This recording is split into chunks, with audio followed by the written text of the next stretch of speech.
పంటి నొప్పి అనేసి హాస్పిటల్కి పోతే, అదే పళ్ళు దవడ పళ్ళు నొప్పి అనేసి హాస్పిటల్కి వెళ్తే క్యాన్సర్ ఉంది అనేసి క్యాన్సర్ ట్రీట్మెంటు చేపించినారు. ఈ పంటి నొప్పి ఒకటే కాదు, ఏదైనా నొప్పులు వచ్చినా, ఏదైనా అనారోగ్య సమస్యలు వచ్చినా ఈ హాస్పిటల్స్కి వెళ్తే భయభ్రాంతులకు గురి కావాల్సి వస్తుంది. వాళ్ళు తిరిగి బ్రతికి వస్తారా, ఇంటికి రారా అనేది ఆశ్చర్యకరంగా తయారైంది మన సమాజంలో పరిస్థితి. నేనే ప్రత్యక్షంగా చూసినాను ఇట్లాంటి పేషెంట్స్ని, ఎంతోమందిని, నిరుపేదలని, రైతుల్ని. ఏ చెడ్డ అలవాట్లు లేదు. ఒక ఆమె తిరుపతిలో స్విమ్స్ హాస్పిటల్లో ఉంది, క్యాన్సర్ డిపార్ట్మెంట్లో. ఆమె వ్యవసాయం, పేరు రాసేది కూడా రాదు పాపం ఆమెకి, చదువుకోలేదు. ఆమె భర్త కూడా సంతకం చేస్తాడు అంతే ఆయన. వాళ్ళది కుప్పం దగ్గర ఏదో చిన్న గ్రామం, వ్యవసాయమే వాళ్ళ ప్రధాన వృత్తి. ఎస్సీస్ వాళ్ళు. ఏమైందంటే పళ్ళు నొప్పి అనేసి కుప్పంలో ఆసుపత్రిలో పోయి చూపించినారంట.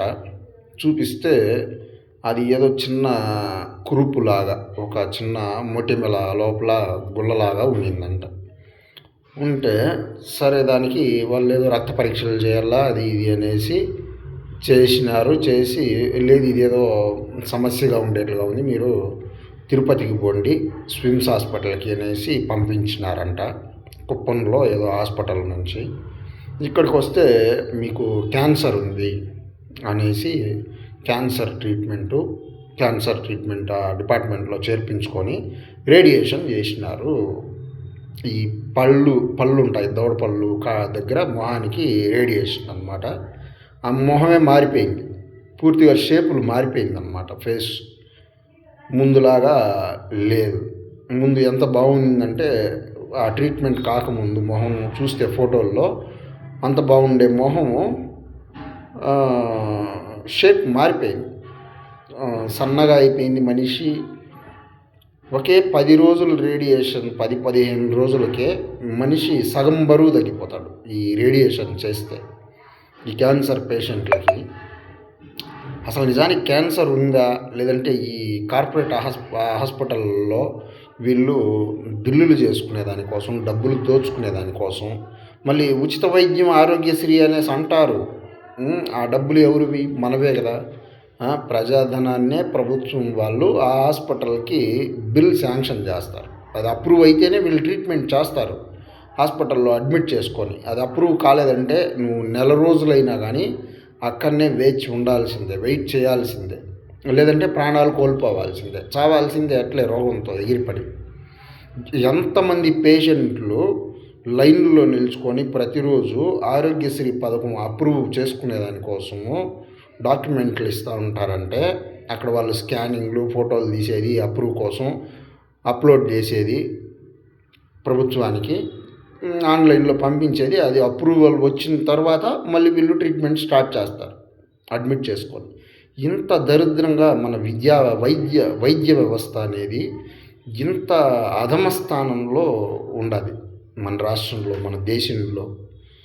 ఎందుకు వీళ్ళు ఈ పనికి మాలిన ఉచిత పథకాలని, ఇట్లాంటి వాటినంతా, ఈ ఫ్రీ బస్సులు, ఇట్లాంటివి పనికి మాలిన ఉచితాలు అవి ఇవి ఎత్తేసి విద్య మీద, వైద్యం మీద, ప్రజల ఆరోగ్యం మీద ఖర్చు పెట్టచ్చు కదా. బడ్జెట్లో ఎక్కువ మొత్తం డబ్బుల్ని వైద్యానికి కేటాయించవచ్చు కదా ఈ నాయకులు, ఈ ప్రభుత్వాలు. ఎందుకు ఇంకా అట్లే వదిలేస్తున్నారు? ఆరోగ్యశ్రీ అనేసి అంటాం, 5-6 లక్షలు 10 లక్షల వరకు ట్రీట్మెంట్ తీసుకోవచ్చని, కానీ ఎందుకు ఉపయోగం లేకుండా తయారైంది. వాళ్ళు ఆరోగ్యశ్రీలో కూడా ఎంతమంది పేషెంట్లని టార్గెట్లు ఉంటారంట హాస్పిటల్స్లో. ఆ టార్గెట్ రీచ్ అవ్వాలంటే నెలకి ఏదో ఒకటి పనికి మాలిన చిన్న చిడుమో, మొటిమో, గుల్లో ఏదన్నా వస్తే, చిన్న గడ్డ, దాన్ని కూడా క్యాన్సర్ గడ్డ అనేసి ఆరోగ్యశ్రీ కింద వాళ్ళు ట్రీట్మెంట్లు చేసి మనుషులను చంపేస్తూ ఉంటారు క్రూరంగా. ఒక తిరుపతి స్విమ్స్ హాస్పిటల్ అనే కాదు, చాలా కార్పొరేట్ ఆసుపత్రులు ఈ విధంగానే తయారైనాయి దరిద్రంగా. ఆ తిరుపతి స్విమ్స్ హాస్పిటల్ ఏమంటే ఇంతకుముందు గవర్నమెంట్ ఉండేది, గవర్నమెంట్ హాస్పిటల్ లాగా. టీటీడీ వాళ్ళు ఇప్పుడు కూడా టీటీడీ వాళ్ళు కొంత ఫండ్ దానికి ఇస్తారు. చాలా పేదలుగా ఉండేటువంటి పేషెంట్స్కి కొంత మొత్తం వరకు ఉచితంగా వైద్యం తిరుమల తిరుపతి దేవస్థానం నుంచి శాంక్షన్ అవుతుంది. మా అమ్మని నేను చేర్పించుకొని అక్కడ ఉన్నప్పుడు నేను ఇదంతా చూసినాను. మా అమ్మ మొన్న ఈ మధ్య చనిపోయినారు. చనిపోతే ఆమె 80 సంవత్సరాలు అయింది వయసు. ఆమెకి సడన్గా కడుపులో గర్భాశయంలో క్యాన్సర్ గడ్డ ఉంది అనేసి, ఇంకా కడుపులో గర్భాశయంలో క్యాన్సర్ గడ్డ ఉంది ఇట్లా అనేసి అంటే వచ్చిన ప్రతి స్త్రీకి వాళ్ళు రేడియేషన్ ఇట్లాంటివి, క్యాన్సర్ గడ్డ ఇదే ట్రీట్మెంట్ వాళ్ళకి. రేడియేషన్ చేస్తే మనిషి బ్రతకరు, రేడియేషన్ చేస్తే మనిషి బ్రతకరు. ఖచ్చితంగా 10 రోజుల్లోనే మనిషి ఎంత బరువు ఉంటారో దాంట్లో సగం బరువు తగ్గిపోతారు. తగ్గిపోయి చాలా నీరసంగా వాళ్ళు అసలు నడవలేని పరిస్థితికి వచ్చేస్తారు. ఆ మనిషిని మళ్ళీ పట్టుకొని ఈ చేతుల మీద ఎత్తుకొని తీసుకెళ్లాల్సిన పరిస్థితి వస్తుంది ఈ రేడియేషన్ అనేటువంటిది చేసేదానివల్ల. నేను చాలామంది పేషెంట్ని చూసినాను. మొన్న మా అమ్మ విషయంలోనే కాదు, అంతకుముందు మా చిన్నాన్న భార్య, మా పిన్నమ్మకు కూడా సేమ్ ఇట్లాంటి అనారోగ్య సమస్య వచ్చింది. అప్పుడు ఆమెను కూడా అదే హాస్పిటల్లోనే చేర్పించి ఆమె కూడా చనిపోయింది 2018లో. ఈ విధంగా దరిద్రంగా మన ఆసుపత్రులు తయారైనాయి. వీళ్ళు డాక్టర్లు కూడా అదే విధంగానే వ్యవహరిస్తారు. ఆ తిరుపతి స్విమ్స్ హాస్పిటల్లో అయితే అసలు నీచంగా, ఎంత నీచంగా చూస్తారంటే పేషెంట్లతో ఉండేటువంటి వాళ్ళని, అంత సెక్యూరిటీ గార్డులుగా ఉండేవాళ్ళు అయితే అంత చెప్పేదానికి అవదు, అంత రాక్షసుల్లాగా ప్రవర్తిస్తారు వాళ్ళు. ఎవరో ఒక ప్రభుత్వ అధికారి, జిల్లా కలెక్టరో లేదంటే కోర్టు జడ్జో ఎవరో అతను వస్తూ ఉంటాడనేసి ఆడ హాస్పిటల్లో ఆపరేషన్ థియేటర్ దగ్గర కూర్చొని ఉండేటువంటి పేషెంట్లని, కుర్చీల్లో కూర్చొని ఉండేటువంటి పేషెంట్లని అందరూ, అది యూరాలజీ డిపార్ట్మెంట్. ఒక ఉదాహరణ చెప్తున్నాను. యూరాలజీ డిపార్ట్మెంట్ దగ్గర అంటే మూత్రపిండాలకు సంబంధించి, కిడ్నీలకు సంబంధించినటువంటి ఆపరేషన్స్ చేసుకొని అందరూ యూరిన్ బ్యాగ్స్ పట్టుకొని కూర్చొని ఉన్నారు. ఎంత నీరసంగా ఉంటారు వాళ్ళు పేషెంట్స్, ఆపరేషన్ చేసుకొని ఉండేటువంటి వాళ్ళు. ఆ డిపార్ట్మెంట్ దగ్గర అక్కడ ఉండే సెక్యూరిటీ గార్డులు అతి క్రూరంగా వాళ్ళని కోర్టు జడ్జో లేదంటే జిల్లా కలెక్టర్ వస్తూ ఉన్నాడు అనేసి లేచి వెళ్ళిపోండి అనేసి కుక్కల్ని కూడా మనం ఆ విధంగా అదిలించము, బెదిరించము, ఆ విధంగా ఇది చెయ్యము. జంతువుల పట్ల ప్రేమ కలిగి ఉండాలి. కానీ మనుషులు అనేసి కూడా విలువైనంత దురుసుగా ప్రవర్తించి పేషెంట్లు, వాళ్ళు ఆపరేషన్ చేసుకొని ఉండే పేషెంట్లు ఉదయం నుంచి సాయంత్రం వరకు వాళ్ళ పేరు ఎప్పుడు పిలుస్తారా అనేసి ఎదురు చూస్తూ ఉంటారు. తిండి తింటారా వాళ్ళు సక్రమంగా, పేషెంట్లుగా ఉండేవాళ్ళు? అట్లాంటి పేషెంట్ల మీద మీరు అరిచేది? మీరు రోజు ఎంతోమంది వందల వేల మందిని పేషెంట్లను చూస్తూ ఉంటారు, విసిగిపోయి ఉంటారు. కానీ అసలు విసుక్కోకూడదు. మీరు అక్కడ హాస్పిటల్లో పనిచేసేటువంటి ప్రతి ఒక్కరికి విసుగు అనేది రాకూడదు, కోపం రాకూడదు. అట్లా ఉంటేనే మీరు ఆ పని చేయాలి, లేదంటే వదిలేసి వేరే పని చేసుకోవాలి. ఆ నర్సులు, ఆ డాక్టర్లు కూడా అదే విధంగానే తయారైనారు. దరిద్రంగా మనుషులంటే ఏమాత్రం జాలి దయ లేదు. మనుషులంటే నీకు జాలి దయ లేకపోయినా కూడా పర్వాలేదు, కానీ పేషెంట్లు, వాళ్ళు రోగాలతో బాధపడుతూ ఉండేటువంటి పేషెంట్స్, వాళ్ళతో ఉండే వాళ్ళని అంత హీనంగా మాట్లాడతారు ఈ ఆసుపత్రుల్లో. ఆరోగ్యశ్రీ ఏదన్నా రోగం వచ్చేస్తే ఎన్ని లక్షలైనా ప్రభుత్వం చూసుకుంటుంది, ఈ హాస్పిటల్లో ఉచితంగా ట్రీట్మెంట్ ఇస్తారనేది ఒకటే. కానీ అసలు ఆరోగ్యశ్రీ పథకం అనేది అప్రూవ్ కాకుండా ఎన్నో వేల మంది ప్రతిరోజు చనిపోతూ ఉంటారు. దీన్నంతా అడిగేవాడేవాడు? ఎవరు అడుగుతారు? ఇవి ఏ విధంగా మార్పు వస్తుంది? ప్రభుత్వాలని ప్రశ్నించాలి కదా. ఈ ప్రభుత్వ నాయకులు ఏం చేస్తూ ఉన్నారు? నిద్రపోతూ ఉంటారా? మన ఆంధ్రప్రదేశ్ ఆరోగ్య శాఖ మంత్రి ఎవరు? అతను బీజేపీ పార్టీలో ఉన్నాడు లీడర్గా.